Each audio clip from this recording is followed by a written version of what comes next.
brings me great joy to be able to share with you the goodness God has done in my life and the calling in my life. So I just want to share a few highlights of that goodness. It's impossible, of course, to represent and recount all of it, and then what he's done since being here in seminary.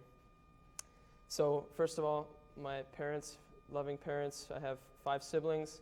It's a great household of faith and love, and I went to our parish grade school and began serving Mass in middle school, and I met many young priests full of energy, full of zeal, love for the Lord, and through those, the Lord just inspired me, I think, with a little seed, like, hey, you could do that too, you know. One of these figures was a seminarian from St. Paul's Seminary named Kevin Abakasi, who is from Ghana, and he was here studying.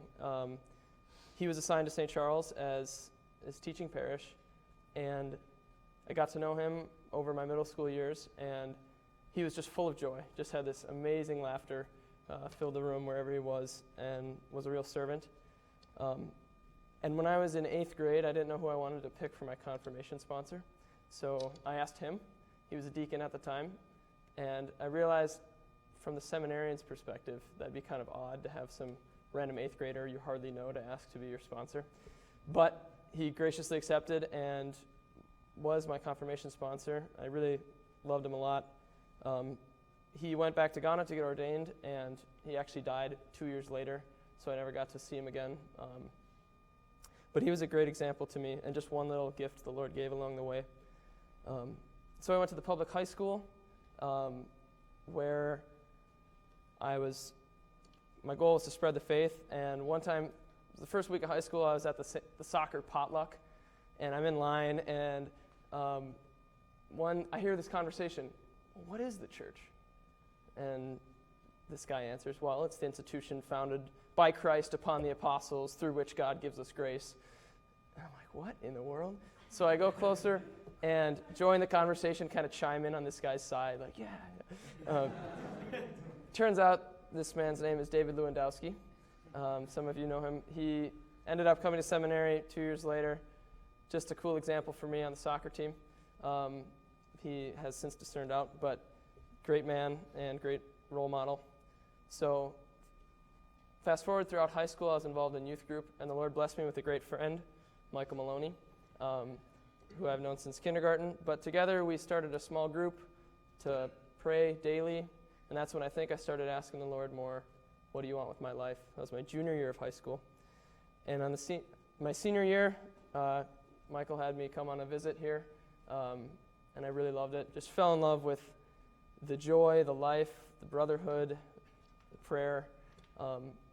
And one upperclassman, Tony Klein, really reached out and was just a great example and friend during that time. So it was really an easy decision for me to enter seminary. It was just the right thing to do.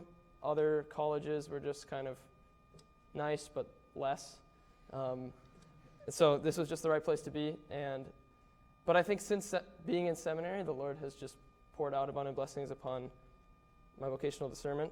And it was sort of like I had been receiving all these good gifts.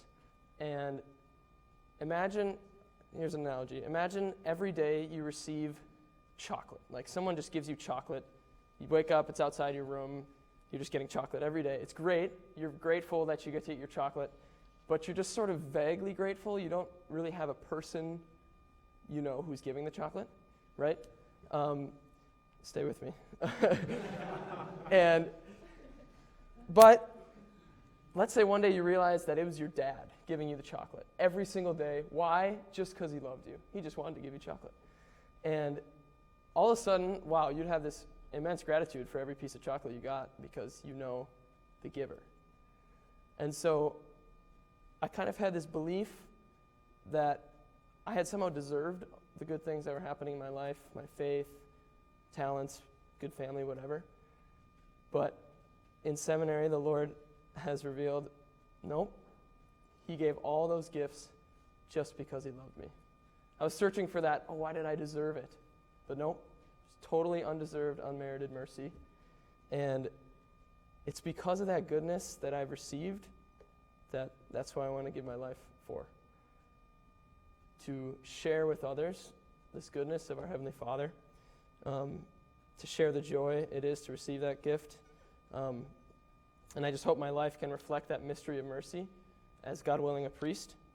So I'm very grateful for my time here and all the ways the Lord has blessed it. And the words of the Psalm 116 come to mind. How can I repay the Lord for his goodness to me? The cup of salvation I will raise. I will call on the Lord's name. Praised be Jesus Christ. Now and forever.